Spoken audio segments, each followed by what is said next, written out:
За өнөөдөр та нарт Gerber юм хотгоор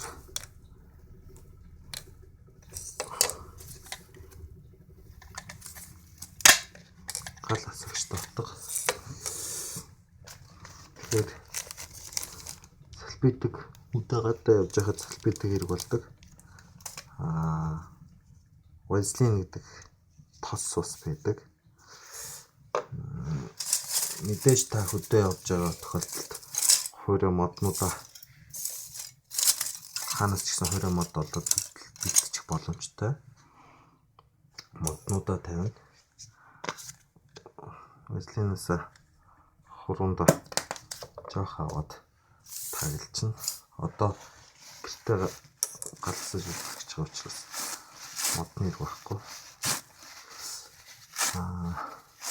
Салбитгаа уурна. Тосоо салбитгэн дээр нэлээд ягаад тос нэлж байгаа вэ гэхээр энэ нь таны галыг салбитгэнд байгаа галыг маш удаан хадгалах зориулттай. Утганыхаа хөдлөхгүй ерөөсөө. За ингээд гал хасах жишээ нь.